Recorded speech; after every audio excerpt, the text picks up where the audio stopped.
Okay, सो developmental pathogenesis, तो इसमें जो पहले इसका जो हेडिंग है उसको समझो। डेवलपमेंटल मतलब बच्चा जब डेवलप हो रहा है, और इन साइकोलॉजी हम जब डेवलपमेंट की बात करते हैं तो we talk from inception till birth and even beyond that. तो डेवलपमेंट का मतलब ये नहीं कि केवल जब बच्चा पैदा हुआ है उसके बाद से हो रहा है, इवन वो जब एम्ब्रियोनिक स्टेज है, इवन जाइगोट जाइगोट जो उस स्टेज से लेके, कंसेप्शन से लेके डिलीवरी तक, एंड डिलीवरी टू बड़े होने तक, जब तक कि कंप्लीट एडल्ट नहीं होता उसको डेवलपमेंटल स्टेज ही माना जाता है। तो इस कंप्लीट जो टाइम स्पैन में पैथोजेनेसिस, पैथो मीन्स जो something which is causing disorder और डिजीज, सो पैथोजेनिक जो कंडीशन है उसका जेनेसिस, जेनेसिस मतलब द स्टार्टिंग द बर्थ।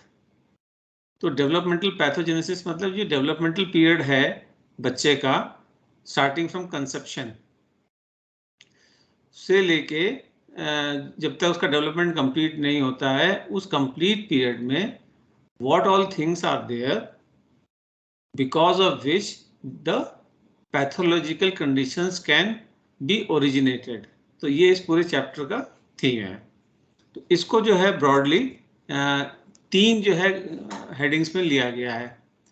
पहला है बायोलॉजिकल कॉजेस, ऑब्वियस बात है जो भी बायोलॉजिकल रीजंस है वो अभी हम देखेंगे। दूसरा है साइकोसोशल कॉजेस, जो साइकोलॉजिकल और सोशल रीजंस भी होते हैं वो भी हम देखेंगे एक एक करके। और तीसरा है सोशियो कल्चरल कॉजेस, किस सोसाइटी में रहता है इंडिविजुअल, हर इंडिविजुअल किसी ना किसी सोसाइटी में तो रहता ही है और किसी न किसी कल्चर में रहता ही है। तो कई चीज़ें जो है, जो पैथोलॉजिकल कंडीशंस हैं वो because of society and culture भी आती हैं। So these are the three primary headings under which we are going to study the developmental pathogenesis: biological causes, psychosocial causes and socio-cultural causes। यहाँ तक clear है? ठीक। सो अब आगे बढ़ते हैं। अब डेवलपमेंटल पैथोजेनेसिस रिस्क समझते हैं हम, क्या होता है। तो ऐसा हमेशा जरूरी नहीं है कि जो रिस्क है वो रिस्क फैक्टर है तो उसकी वजह से कोई पर्टिकुलर कंडीशन डेवलप होगी ही होगी। जैसे मान लो सपोज स्मोकिंग कोई करता है तो स्मोकिंग से जो है लंग कैंसर हो सकता है। तो ये रिस्क फैक्टर है, स्मोकिंग गारंटी नहीं है कि कैंसर होगा ही होगा। ठीक है। So there is something called diathesis model. Diathesis model क्या है?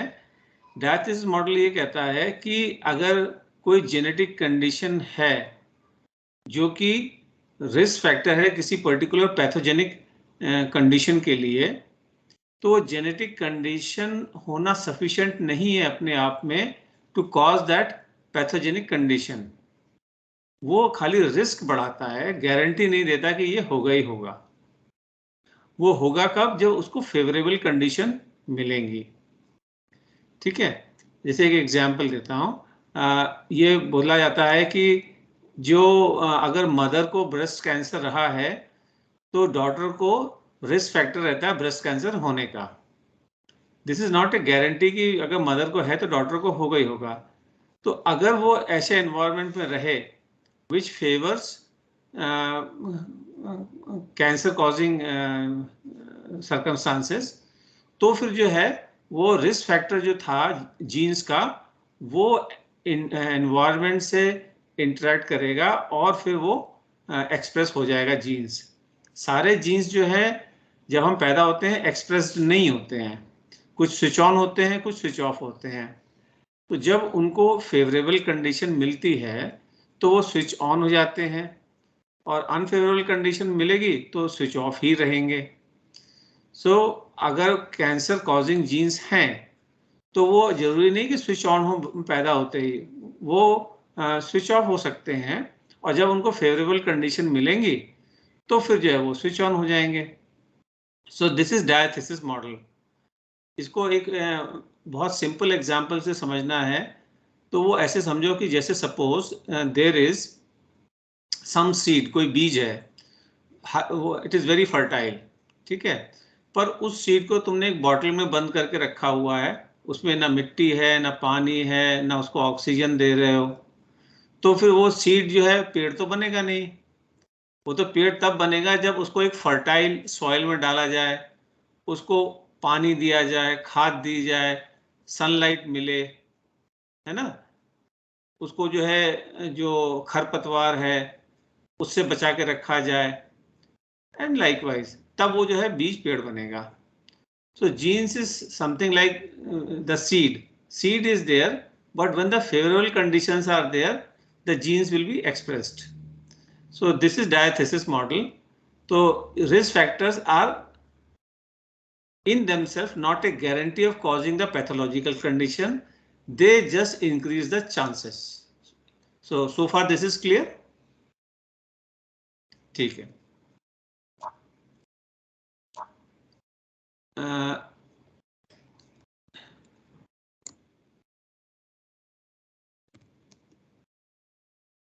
डायथेसिस का यह DIATHESIS,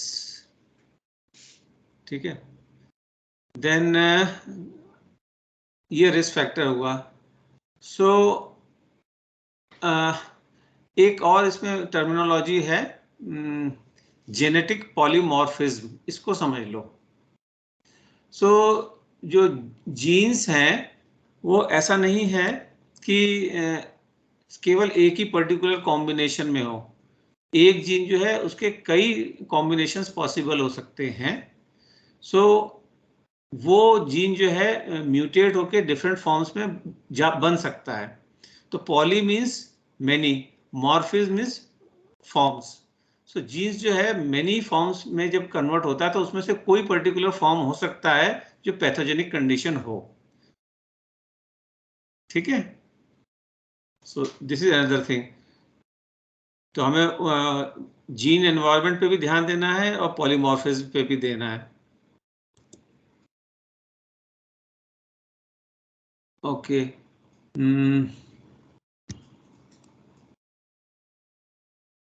ये मैं ऑलरेडी पेरेंट वाला बता चुका हूं। जैसे कमिंग टू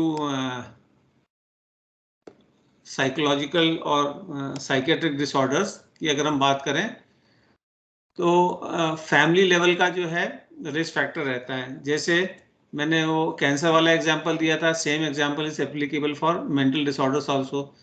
जैसे पेरेंट्स में से किसी एक को स्किज़ोफ्रेनिया है तो बच्चे को रिस्क फैक्टर बढ़ जाएगा, दोनों को है तो रिस्क फैक्टर और ज़्यादा बढ़ जाएगा, लेकिन गारंटी नहीं है, गारंटी नहीं है।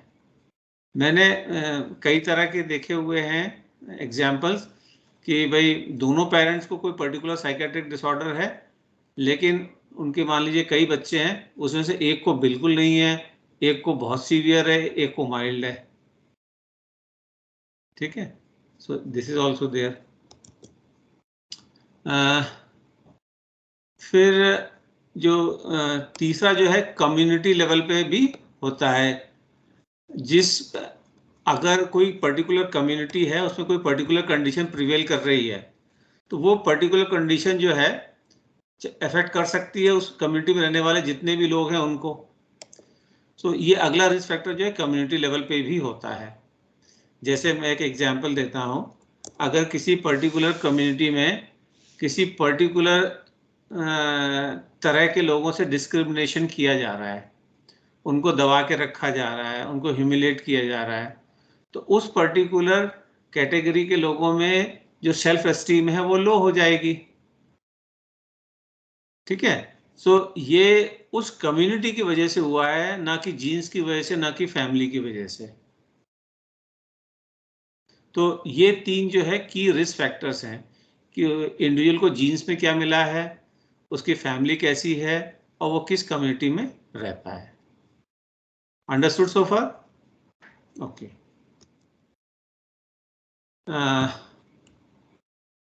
फिर ओके, अब हम वो जो तीनों हमने बातें करी थी वो एक एक करके लेते हैं। इसमें से काफी कुछ हम ऑलरेडी कवर कर लिया और जो नहीं कवर किया वो मैं बताता जाऊंगा। तो पहला है बायोलॉजिकल कॉजेस।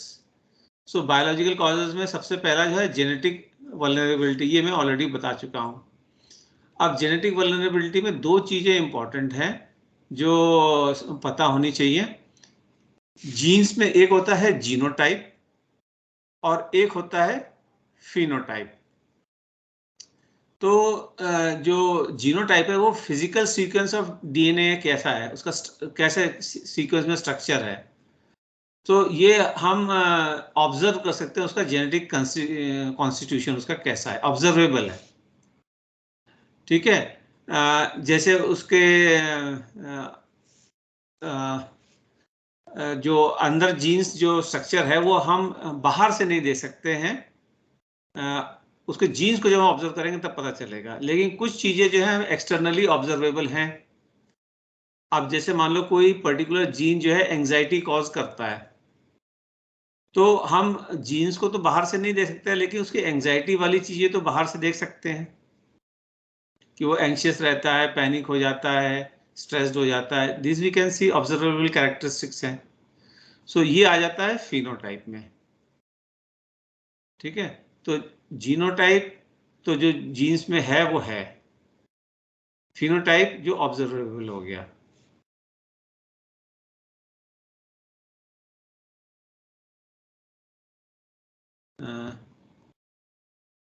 एक यहाँ पे मैं पर्टिकुलर स्टडी बताना चाह रहा हूँ, है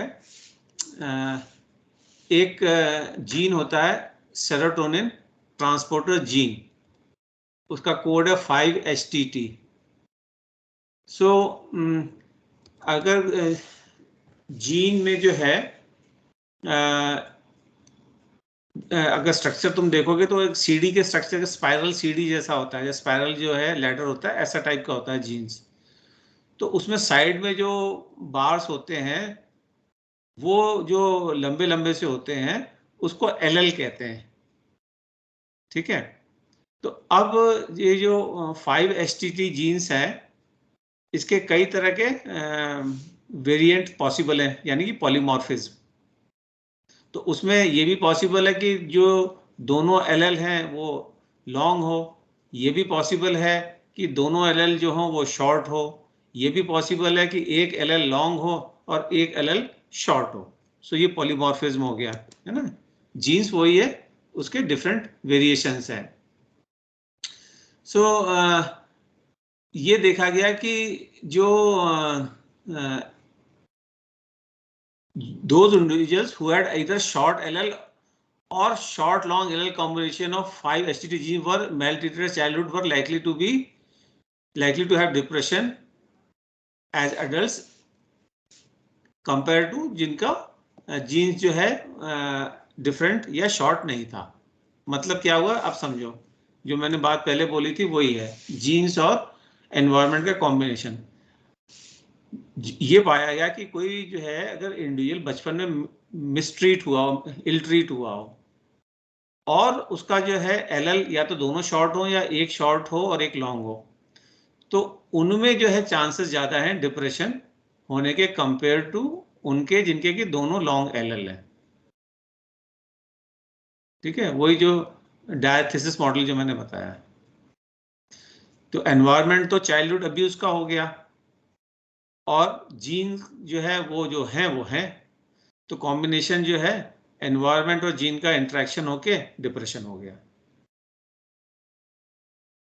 ठीक है, अब एक डिफरेंट स्टडी बता रहा हूँ, बुक में नहीं है वो। जो एस्ट्रोनॉट्स हैं वो जाते रहते हैं स्पेस में, तो बहुत सारे एस्ट्रोनॉट जो है स्पेस में गए, उनका जो है जाने से पहले उनके जीन्स की स्टडी की गई, और वो कई महीने रह के, कुछ लोग तो एक एक साल रह के जो है स्पेस से आए, उनका जो है जीन्स को फिर स्टडी किया गया। तो ये पाया गया कि वो जो एस्ट्रोनॉट जो स्पेस में रहे, तो उनके कई सारे जीन्स जो है वो जो स्विच ऑफ थे पहले वो ऑन हो गए, या जो पहले ऑफ थे वो अब ऑन हो गए। सो इट इज पॉसिबल कि वो किसी भी एज पे जो है कोई जीन जो है एक्सप्रेस हो जाए, या पहले एक्सप्रेस होता था अब ना हो। Both things are possible.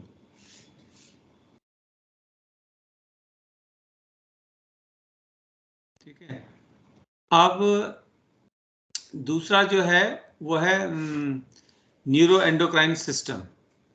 So neuro endocrine system में जो है एक चीज होती है HPA एक्सिस। ये मैं हाईलाइट कर दे रहा हूं, एक एग्जाम्पल के तौर पे ले रहे हैं हम HPA एक्सिस। तो ये HPA एक्सिस क्यों इंपॉर्टेंट है? ये हमारा रिस्पॉन्स है बॉडी का टुवर्ड स्ट्रेस। और ऑब्वियस बात है, it is well known fact कि स्ट्रेस जो है बहुत सारे साइकोलॉजिकल कंडीशंस का, साइकेट्रिक कंडीशंस का एक रीजन होता है। सो इसलिए HPA एक्सिस का एक इंपॉर्टेंस है in the towards the development of pathogenesis या पैथोलॉजिकल कंडीशन। ठीक है। सो HPA जो है में क्या क्या चीज आता है? एक तो हाइपोथैलेमस आता है। ठीक है, H stand for hypothalamus, P stand for pituitary gland. ये मैं स्क्रीन पे जो है हाईलाइट कर देता हूं। P stand for pituitary gland और A stand for adrenal cortex, HPA axis. So ये तीनों जो हैं आपस में वर्क करके coordination, in coordination with each other, जो स्ट्रेस को रिस्पॉन्ड करती हैं। सो कैसे? जो हाइपोथैलेमस है वो एक हार्मोन रिलीज करता है, उसको CRF कहते हैं शॉर्ट में, और फुल फॉर्म में कॉर्टिकोट्रॉफिन रिलीजिंग फैक्टर होता है। यहाँ पे हार्मोन लिखा हुआ है, हार्मोन भी कहोगे वो सही है। सो CRF कह लो, CRH कह लो, it is all the same. The point is corticotrophin releasing hormone या फैक्टर। ठीक है, ये हाइपोथैलेमस रिलीज करेगा। मैं इसको हाईलाइट कर देता हूं इसमें।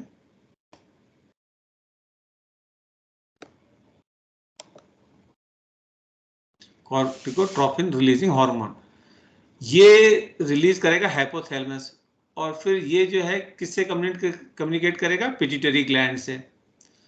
और फिर पिट्यूटरी ग्लैंड क्या रिलीज करेगा? Adreno corticotropic hormone, Adreno corticotropic hormone. ठीक है। अब ये ब्लड में, ब्लड से ट्रेवल करेगा और ट्रेवल करके एड्रिनल ग्लैंड को एक्टिवेट करेगा।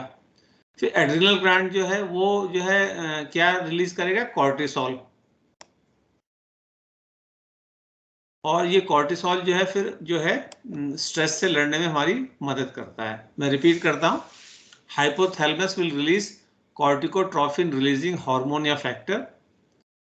वो इन टर्न कहां जाएगा? पिट्यूटरी ग्लैंड में जाएगा। Then pituitary gland will release adrenocortico. I am writing, sorry. नहीं, बुक में दिया हुआ है। ओके, हाँ, बुक में दिया हुआ है। ठीक है sir. So hypothalamus releases corticotrophin releasing hormone, CRF, factor भी कह सकते हो हार्मोन की जगह, which then communicates with pituitary gland. Pituitary gland then releases adrenocorticotrophic hormone, which goes to adrenal cortex through blood, और वहां पे जाके क्या रिलीज होता है? कॉर्टिसोल रिलीज होता है, जो हमको स्ट्रेस से लड़ने में हेल्प करता है। सो जो कॉर्टिसोल है, जब ये पीक लेवल पे पहुंच जाता है, सो पीक लेवल पे के बाद में इसको नॉर्मल आने में 20 to 40 मिनट्स लगते हैं। जैसे कोई आदमी बहुत सीवियर गुस्से में हो जाए, एकदम सीवियर फियर या एंजाइटी में हो जाए, तो बॉडी में बहुत सारा जो है कॉर्टिसोल रिलीज होगा, और फिर उसको नॉर्मल आने में 20 to 40 मिनट्स लगेगा। ठीक है। अब इससे रिलेटेड ये तो हुआ मैकेनिज्म कैसे काम करता है। And cortisol is bad for health, cortisol is bad for health. तो अगर कोई इंसान उसका HPA एक्सिस बड़ा सेंसिटिव है या एक्टिव बड़ी इजीली हो जाता है, तो बॉडी में बार बार जो है कॉर्टिसोल रिलीज होगा। कॉर्टिसोल रिलीज होगा तो एडवर्स जो है इम्पैक्ट आएगा ही आएगा उसकी physical as well as psychological health पे, है ना। और जिसका इतना सेंसिटिव नहीं है तो फिर जो है वो ऑब्वियसली बचा रहेगा। सो इसीलिए कहते हैं ना कि जो एंगर है it is something like holding a fire in your hand, before you throw on somebody else it's hurts you. तो वो इसीलिए कहते हैं कि जब हम गुस्सा होते हैं तो ये एचपी एक्सिस जो है हमारा एक्टिवेट होता है, फिर उसका फाइनल प्रोडक्ट क्या होगा, कॉर्टिसोल रिलीज होगा।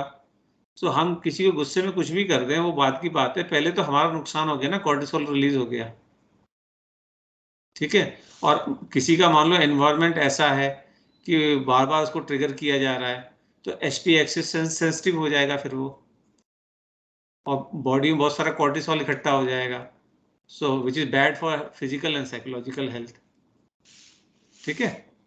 सो ये न्यूरो एंडोक्राइन सिस्टम जो है ऐसे वर्क करता है, एक एग्जांपल दिया एचपी एक्सिस का, ये समझ में आ गया? ठीक, Yes, sir. ठीक है। Now comes to physical handicap, ये हम बायोलॉजिकल में ही चल रहे हैं। हमने बायोलॉजिकल में जो है पहला क्या देखा था, जीन्स वाला, दूसरा देखा न्यूरो एंडोक्राइन सिस्टम, अब तीसरा हम क्या देख रहे हैं, physical handicap. So physical handicap में क्या देखा गया है कि अगर कोई प्री मैच्योर बच्चे हुए हैं या बच्चे का बर्थ में लो बर्थ वेट है, जो डिजायर्ड होना चाहिए उसके कंपैरिजन में लो बर्थ वेट है, तो एक वल्नरेबिलिटी ज्यादा होती है। गारंटी नहीं है लेकिन वो बात कर रहे हैं हम सारी कि क्या रिस्क चीजें रिस्क बढ़ाती हैं, जितनी ज्यादा चीजें उतना ज्यादा रिस्क होता जाएगा, ठीक है। और मैल न्यूट्रिशन की वजह से भी लो वेट रह सकता है बच्चे का, सो वो भी एक रिस्क फैक्टर है, ठीक है। सो दिस वाज, और जो है जैसे ड्रग अब्यूज है, रेडिएशन का एक्सपोजर है, इमोशनल स्ट्रेस है, या मदर जो है एक्सेसिव यूज ऑफ अल्कोहल या टबैको करती है, सो ये सब भी इसी में आ जाते हैं। Then comes early physical deprivation, ठीक है। अब जो क्या होता है, digestive, circulatory and other bodily functions work to maintain our body's psychological equilibrium in integration.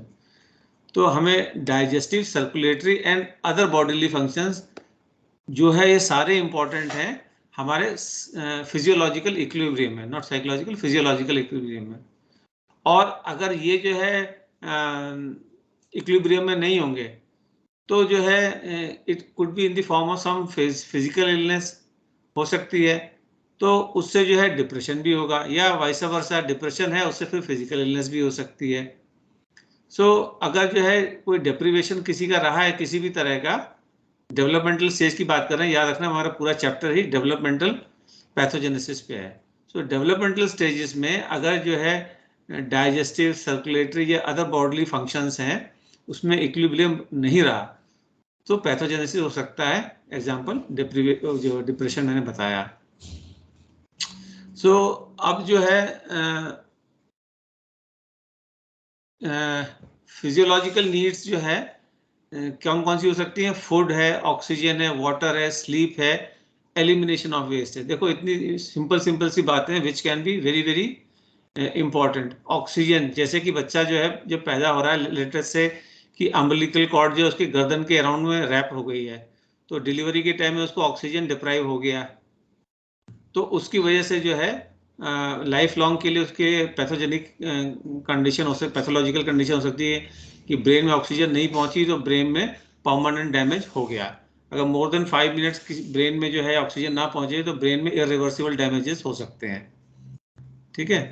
खाना नहीं मिला बच्चे को, मैल न्यूट्रिशन हुआ, है ना, या वो जिस एनवायरनमेंट में रहता है उस एनवायरनमेंट में ऑक्सीजन कम है या रेडिएशन ज़्यादा है।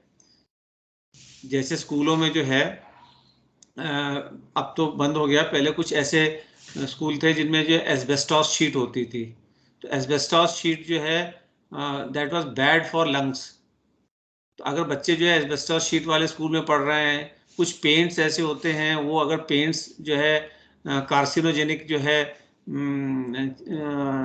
मटेरियल्स होते थे उसमें, कार्सिनोजेनिक मतलब कैंसर कॉजिंग, सो वो पेंट अगर स्कूल में हो रखा है, वो एस्बेस्टॉस शीट वहाँ पे है, सो वो सब जो है अफेक्ट कर सकती है डेवलपमेंटल स्टेज में बच्चों को, and which can lead to pathological conditions. So ये सब जो है डिप्रीवेशन, अर्ली फिजिकल डिप्रीवेशन में आता है। या इवन बच्चे को जो वेस्ट एलिमिनेशन है वो प्रॉपरली नहीं हो पा रहा है, उससे भी जो है पॉसिबल है पैथोजेनिक कंडीशन का। So these were the biological conditions. अगर ये क्लियर हो गया है तो मुझे यस बताओ, तो मैं आगे बढ़ूँ, नहीं तो कोई क्वेश्चन है you can ask the question. No sir, पता चल गया। ठीक, अब आ जाते हैं साइको सोशल में। तो साइको सोशल में साइकोलॉजिकल एंड सोशल को मिला के साइको सोशल हो गया। तो इसमें सबसे पहला पॉइंट क्या है, parental deprivation and separation. So it could be in any form, जैसे कि पेरेंट्स तो हैं लेकिन बच्चे की नीड को एड्रेस करने के लिए दे आर नॉट देयर। बच्चे को जब इमोशनल सपोर्ट की ज़रूरत है या इवन फिजिकल सपोर्ट की भी ज़रूरत है, सो वो नहीं है, वो खाली पैसे वाले हैं, सब कुछ है, they are very educated and all, लेकिन बच्चे के लिए they are not available. So ये पेरेंटल एक तरह का डिप्रिवेशन ये हो गया। या दोनों पेरेंट्स में से एक जिंदा है एक नहीं है, ये भी डिप्रिवेशन हो गया। या पेरेंट्स का डिवोर्स हो गया है या सेपरेशन हो गया है ना, इट कुड बी एनीथिंग। सो ये जो पेरेंटल डिप्रिवेशन है वो भी इफेक्ट करता है पैथोलॉजिकल कंडीशन। और इसके साथ में एक चीज और होती है कि when the child is growing, the child needs lot of physical stimulation, lot of physical stimulation in the form of hugs, kisses, touch, caressing. So अगर वो भी उसको नहीं मिल रहा है, that is also a kind of deprivation. या when the child is learning language, तो the child needs somebody to talk to, तभी तो वो सीखेगा प्रॉपरली। तो अगर जो है उसको ढंग से कोई बात नहीं कर रहा है उसके साथ में, सो वो भी एक जो है पैथोलॉजिकल कंडीशन हो सकती है। ठीक है, so I know about certain cases, उसमें जैसे both the parents were working, so what they used to do, जाते में बच्चे को जो क्रच होता है उसमें छोड़ के चले जाते थे और वापस आते में ले आते थे। तो 2 साल का हो गया बच्चा, तो बच्चा the child is not speaking even a single word. Then the parents got worried, they took the child to child specialist कि भाई इसके वोकल कॉर्ड्स वगैरह में तो कोई प्रॉब्लम नहीं, बच्चा बोलता नहीं है कुछ भी, एक वर्ड भी नहीं बोलता। So when the child specialist asked, they came to know, the child specialist came to know कि ये है बच्चे के साथ में, सुबह जाते हैं क्रच में छोड़ देते हैं, शाम को ले आते हैं, तो क्रच में कोई बच्चे से बात थोड़ी करता है, बच्चा रोता है तो उसकी शुशु पॉटी साफ कर दी जाती है, दूध पिला दिया जाता है, पानी पिला दिया जाता है, बच्चे से कोई बात थोड़ी करता है वहाँ पे क्रच में। और पेरेंट्स घर में आने के बाद में इतने थके होते थे, उनके पास टाइम ही नहीं कि बच्चे से बात करें। अगेन वो भी वही करते थे, उसको दूध पिलाया, नहलाया, धोया और उसको सुला दिया। So the child is not talking to anybody. How the child will learn how to speak? तो जब ये रीजन पता चला तो the mother stopped working for the sake of child. और वो बच्चे तो फिर तो टकाटक इतना बोलने लग गए, फिर मदर परेशान हो गई कि तो बोलते ही रहते हैं दिन भर। So this is what happens if the parental deprivation is there. So this point is clear? Yes, very much. So ये हो गया। फिर चाइल्डहुड ट्रॉमास, ये तो बहुत ही ज़्यादा अफेक्ट करता है थ्रू आउट पर्सनैलिटी को। एक तो अभी हमने जैसे जीन्स वाली बात पता करी थी, 5 HTT वाली, कि अगर चाइल्डहुड ट्रॉमा हुआ है और उसके दोनों एलएल शॉर्ट हैं या एक शॉर्ट है एक लॉन्ग है, तो उसके चांसेस बढ़ जाएंगे। तो वो तो जेनेटिक पॉइंट ऑफ व्यू था। वैसे भी देखा गया है कि जो अगर generally, I am not saying all, generally जिनको चाइल्ड अब्यूज़ हुआ होता है उनको जो है जैसे क्रिमिनल टेंडेंसी भी हो सकती है उनको, या उनको डिप्रेशन भी हो सकता है, या उनको जो है कोई और सीवियर साइकोलॉजिकल डिसऑर्डर भी हो सकता है, एंजाइटी का, इवन PTSD भी हो सकता है। The child may not even remember when the child grows, but the circumstances under which the child was abused, whether physically or sexually or emotionally, उस एनवायरनमेंट से मिलती जुलती कोई चीज जब उसको दिखाई देगी तो anxiety will be triggered, PTSD will be triggered. तो वो रीजन भी नहीं उनको पता होगा, है ना। सो ये भी एक होता है। सो ये साइको सोशल वाले में सेकंड पॉइंट ये था।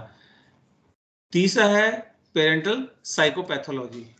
पेरेंटल साइकोपैथोलॉजी में क्या है कि एक तो वो हम ऑलरेडी कवर कर चुके हैं कि भाई अगर पेरेंट्स को कोई है साइकोलॉजिकल डिसऑर्डर तो जीन्स में पास ऑन हो जाएगा। अब एनवायरनमेंट मिलेगा तो एक्सप्रेस हो जाएगा, और नहीं होगा तो हो सकता है ना हो। वो तो that is one point. But in addition to that there is one more point. वो ये है कि जो खुद ही साइकेट्रिक डिसऑर्डर से सफर कर रहा है वो एक रिस्पॉन्सिबल पेरेंट कैसे हो सकता है? if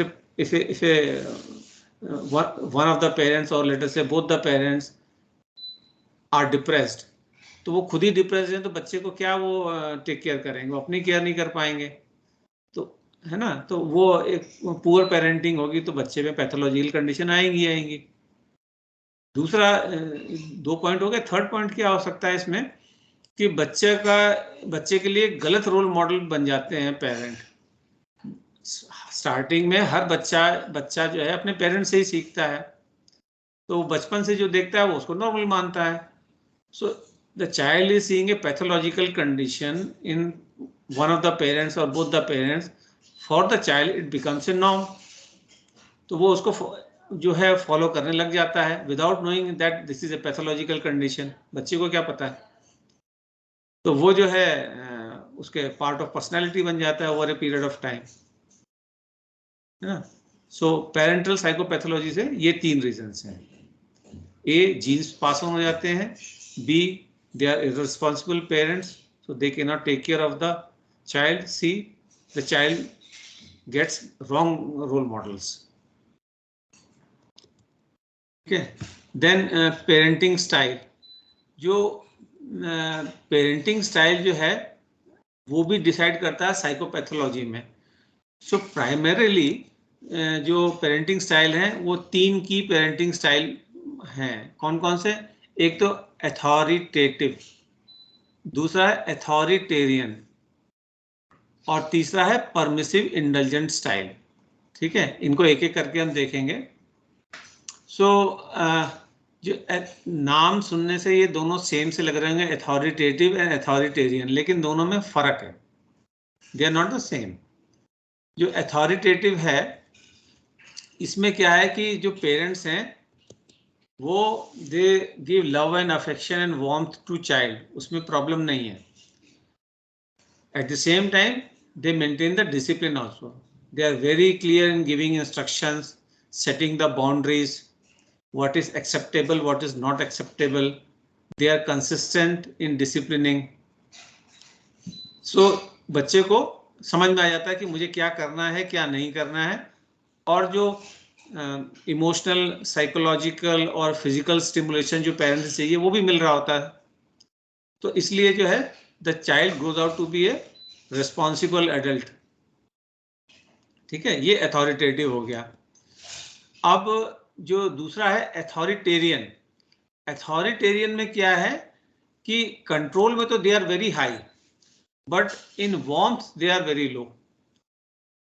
ठीक है, बहुत स्ट्रिक्ट पेरेंटिंग होगी, बहुत डिसिप्लिन स्ट्रिक्ट होगा, एकदम बर्दाश्त, कोई गलत चीज नहीं की जाएगी, दैट इज फाइन।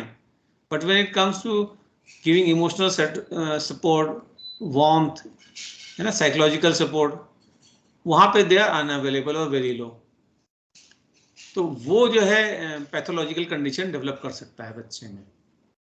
ठीक है, तो दैट वो जो इस तरह के जो बच्चे हैं वो इम्पल्सिव और एग्रेसिव बिहेवियर उनमें देखा जाता है। और जो तीसरे जो है होते हैं परमिसिव इंडल्जेंट स्टाइल।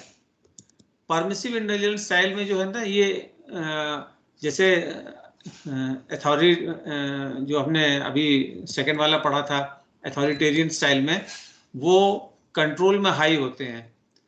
ये जो परमिसिव इंडल्जेंट है ये कंट्रोल में बहुत लो होते हैं, वार्मथ में बड़े हाई होते हैं।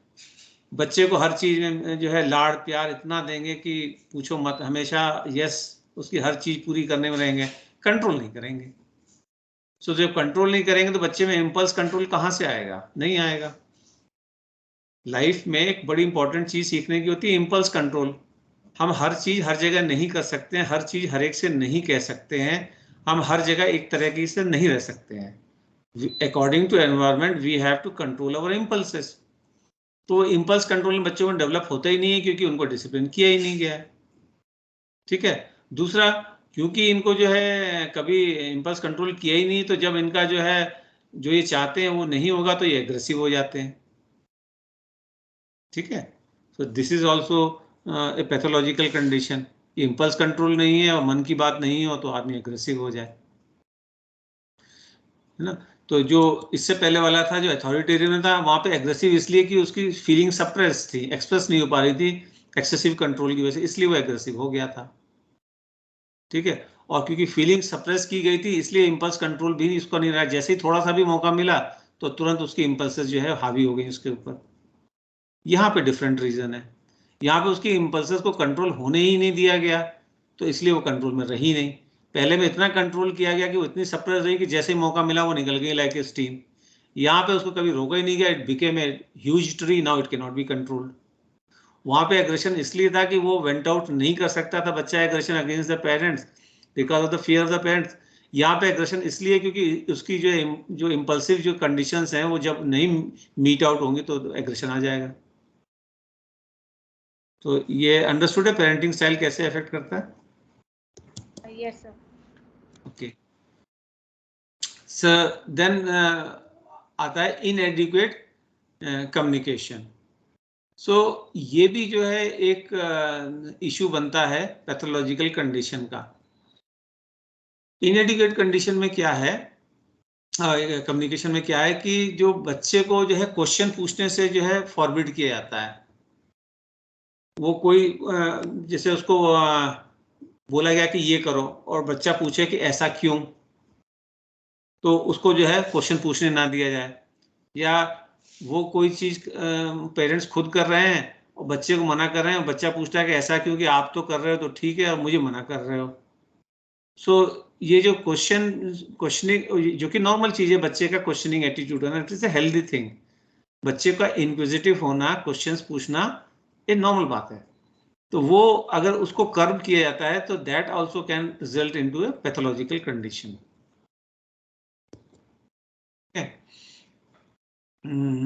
या ये भी हो सकता है कि पेरेंट्स के पास टाइम ही नहीं है क्वेश्चंस का जवाब देने के लिए। हमेशा जरूरी नहीं कि वो स्ट्रिक्ट हों, नेग्लेक्ट कर रहे हैं उसको, वो बच्चा पूछता रहा, वो बोल ही नहीं रहे हैं अपने, हाँ बेटा खेलो आप, इस तरह से। That is also could be a reason. So अब इस कंडीशन में क्या होता है कि वो पेरेंट्स को ये समझ नहीं आ रहा होता है कि बच्चे के लिए जो आउटसाइड वर्ल्ड जो है वो एक मिस्ट्री है। वो उनको लग रहा होता है कि जैसे हमें समझ में आ रहा है इसको आ रहा होगा या आ जाएगा, तो बच्चे के लिए वो एक मिस्ट्री है। तो अगर उसकी रॉन्ग अंडरस्टैंडिंग बन गई तो फिर वो एक पैथोलॉजिकल कंडीशन बन जाएगी। Then comes disrupted family relationship. So अब जैसे एक कोई स्पाउस है पेरेंट्स में से, वो हमेशा नैगिंग है या क्रिटिसाइजिंग है या होस्टाइल है, हमेशा लड़ते झगड़ते रहते हैं, तो वो सब जो है अगर बच्चा देख रहा है बचपन से तो वो तो फिर गलत चीज सीखेगा ही सीखेगा। कि वो ये सीख रहा है ना कि लोगों से कैसे डील किया जाता है। तो अगर लेटर से हस्बैंड जो है वाइफ को इल ट्रीट कर रहा है इन फ्रंट ऑफ चिल्ड्रन, तो बच्चा फिर ये सीखेगा अच्छा कोई अगर जो है लड़की बात ना माने तो उसको ऐसे ट्रीट किया जाना चाहिए, है ना। वाइस वर्सा भी हो सकता है, it could be other way around also, but generally this type of things are associated with male, so that's why I give the example of male. Sometimes it is reverse also, है ना। वो एक picture का dialogue है ना उसका, कि हमारी छोरियां भी छोरों से कम नहीं है। So it can be both ways. ये डिसरप्टेड फैमिली रिलेशंस जो है that also can cause pathological conditions, क्योंकि वो एक गलत तरीका सीख रहे हैं। या ये भी हो सकता है कि फैमिली में जो इतना स्ट्रेस बचपन से बच्चा देख रहा है, हमेशा जो है एंजाइटी है, हॉस्टिलिटी है, इरिटेशन है, तो उसकी वजह से बच्चे में पैथोलॉजिकल कंडीशन डेवलप हो जाए, दैट इज ऑल्सो पॉसिबल, है ना। जरूरी नहीं कि बच्चा हमेशा गलत चीज ही सीखे, लेकिन स्ट्रेस की वजह से भी हो सकता है। जैसे एक अल्कोहलिक फादर था, उसके 2 बेटे थे, तो उनमें से जो है एक बेटा जो है वो अल्कोहलिक बना, दूसरा नहीं बना। तो जो अल्कोहलिक बना उससे पूछा गया कि भाई तुम अल्कोहलिक क्यों बने, उसने कहा मैंने बचपन से अपने फादर को देखा। जो नहीं बना वो इसलिए नहीं बना, उसने कहा कि मैंने देखा है कि अल्कोहलिक बनने से क्या होता है, घर बर्बाद हो जाता है। सो वो कौन कैसे लेगा, that is a different issue. ये रिस्क फैक्टर की हम बात कर रहे हैं कि अगर डिसेप्टेड फैमिली रिलेशंस हैं, so it becomes a risk to develop pathological condition in one way और the other, not necessarily in a particular manner. ये हो गया। देन कम्स जो हमारा थर्ड मेजर पॉइंट था, सोशियो कल्चरल कॉसेस। तो इसमें सोशियो कल्चरल एनवायरनमेंट जो है वो भी है। I think I जैसे missed one point. Disrupted family relation. अच्छा, उसमें पॉइंट मिस हो गया कोई? हाँ. क्या, कौन सा वाला? Disrupted family relation. बताया वही तो मैंने कि हाँ सर, मतलब नीचे एक मतलब ठीक है, वो तो मैंने पढ़ लिया है, ठीक है। वो पॉइंट में पहले कवर कर चुका था, डाइवोर्स वाला इसलिए नहीं किया। Okay sir. डाइवोर्स सेपरेशन वाला मैं बता चुका था ना पहले। हेलो। हाँ हाँ सर। हाँ, वो वही पॉइंट था, इसलिए मैंने यहाँ पे कवर नहीं किया, वो तो ऑलरेडी मैं बोल चुका। ठीक है सर। ठीक है। Now come socio cultural causes. तो सोशियो कल्चर में सोसाइटी एंड कल्चर, इन दोनों की वजह से है। तो अब पहले सोसाइटी को हमें समझना होगा। तो जैसे इंडिविजुअल के जीन्स में, हमारे तुम्हारे जो जीन्स हैं, वो सिर्फ ये थोड़ी कि हमारे हमको पेरेंट्स से मिले हैं, हमारे पेरेंट्स के पेरेंट्स, उनके पेरेंट्स, उनके पेरेंट्स। तो ये थाउजेंड्स ऑफ ईयर्स, ज़्यादा मिलियंस ऑफ ईयर्स का जो इवोल्यूशन है, उसका फाइनल प्रोडक्ट है हमारे जीन्स जो भी हैं, है ना। सो लाइक वाइज जो सोसाइटी भी है वो कल थोड़ी बनी थी, कोई भी सोसाइटी कल थोड़ी बनी थी। सो सोसाइटी भी इवॉल्व होती है ना, over a period of time. तो वो जो सोसाइटी इवॉल्व होती है, उसका भी इम्पैक्ट आता है इंडिविजुअल के ऊपर। तो वो सोसाइटल कंडीशंस हो गए, ठीक है। तो अभी जो कंडीशंस हैं वो तो सोसाइटल कंडीशंस हो गई, और जो भी नॉर्म्स और ट्रेडिशंस हम फॉलो करते आए हैं पुराने वाले, वो हमारा कल्चर हो गया। So whether it is society और culture, both things are formed over a period of time. तो क्योंकि इंडिविजुअल जो सोसाइटी में ही रहता है और कोई ना कोई कल्चर उसको फॉलो करना ही पड़ता है, तो वो इंडिविजुअल पे इम्पैक्ट डालेगा। अगर सोशल और कल्चरल कंडीशंस फेवरेबल हैं, तो फिर जो है वो इंडिविजुअल पे अच्छा इम्पैक्ट डालेंगे। और अगर सोशल और कल्चरल कंडीशन अनफेवरेबल हैं, तो वो पैथोलॉजिकल कंडीशंस बन सकती हैं, है ना। उसके एग्जांपल्स मैं पहले दे चुका हूं। फिर नेक्स्ट पॉइंट है पैथोजेनिक सोसाइटल इन्फ्लुएंसेस। ये जो है इसका भी मैं पहले एग्जांपल दे चुका हूं, रिपीट कर रहा हूं उसको, कि अगर जो है डिस्क्रिमिनेशन किसी पर्टिकुलर सेगमेंट ऑफ सोसाइटी के अगेंस्ट में हो रहा है, तो ये तो उस सोसाइटी, पर्टिकुलर सोसाइटी की वजह से है। अगर वो इंडिविजुअल को वहां से हटा दिया जाए तो उसके ऊपर कोई इम्पैक्ट नहीं आएगा, या उस इंडिविजुअल या किसी को भी वहां पर रख दिया जाएगा, उसके ऊपर इम्पैक्ट आएगा। तो लो सेल्फ एस्टीम जो उसमें उस पर्टिकुलर सेगमेंट ऑफ सोसाइटी के लोगों में डेवलप हो रही है, सो वो that is because of the pathogenic societal influence. Pathogenic देखो, सोसाइटल इन्फ्लुएंस नहीं, खाली pathogenic societal influence. Societal influence अच्छा भी हो सकता है, यहाँ पे हम बात कर रहे हैं पैथोजेनिक सोसाइटल इन्फ्लुएंसेस, ठीक है। जैसे किसी सोसाइटी में it is okay to hit the spouse, I am using the word spouse intentionally, it could be male और फीमेल। सो वहां पे है तो है, तो अच्छी बात तो नहीं है, लेकिन वो इन्फ्लुएंस क्यों है, क्योंकि सोसाइटी की वजह से है, ठीक है।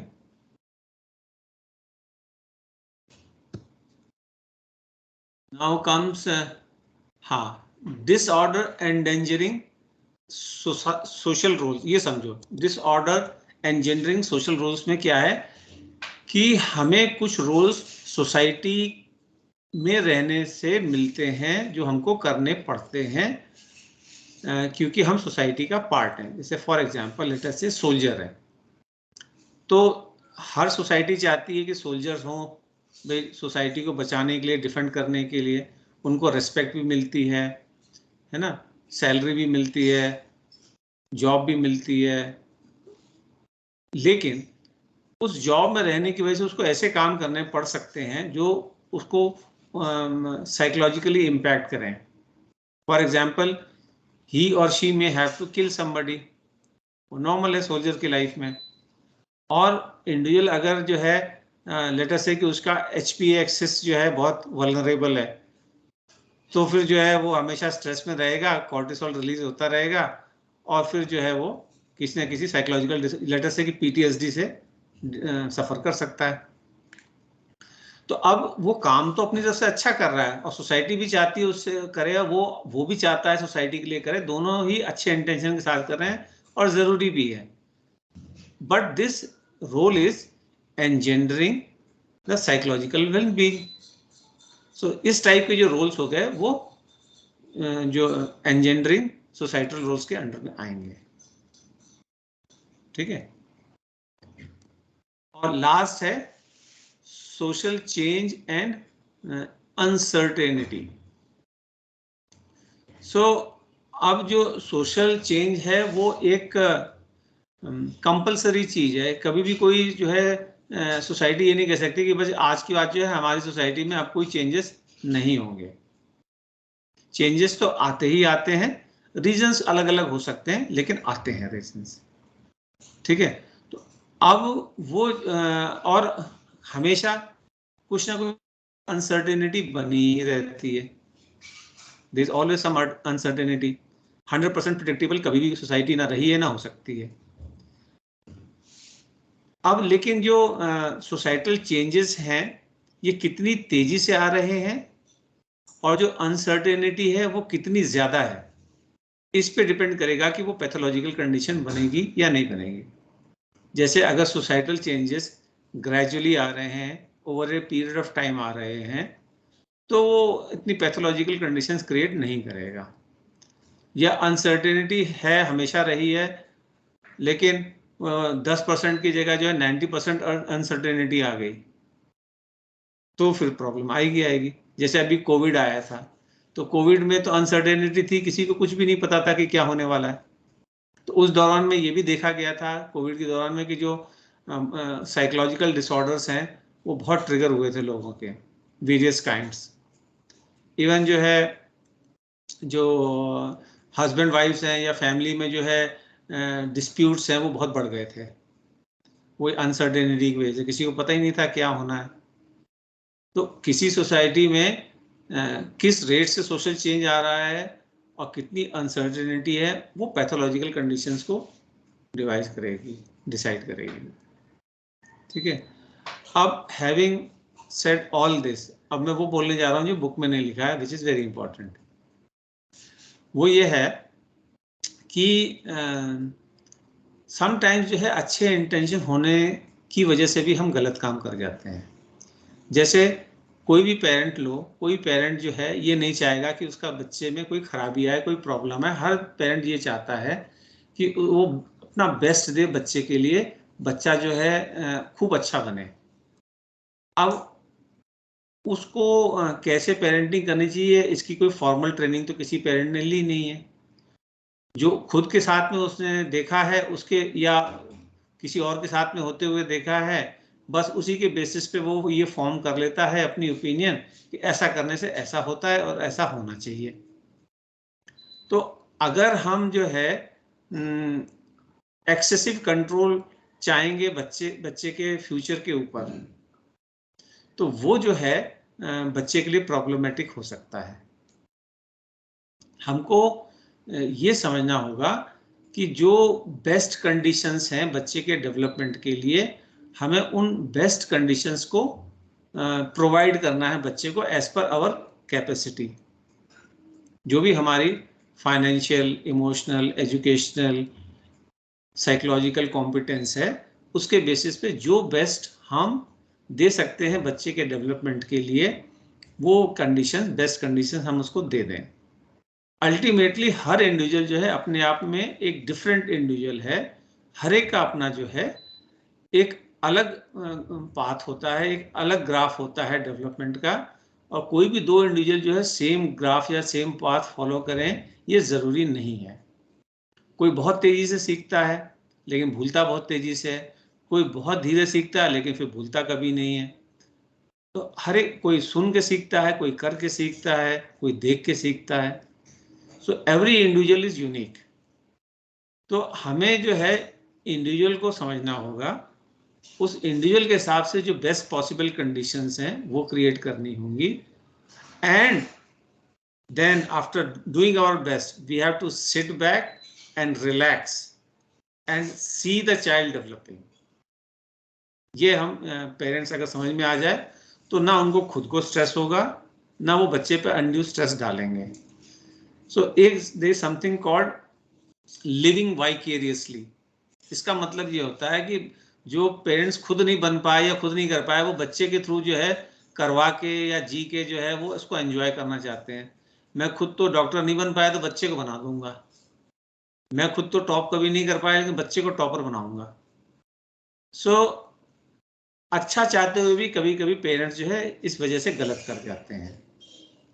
So bottom line is understand the individual, understand his or her needs, accordingly create the best possible conditions you can, and lastly but not the least, relax, chill and enjoy and see the child developing. ठीक है? So this was it. If you have any question you can ask, otherwise I will stop the recording. You can stop the recording, sir. I don't have questions.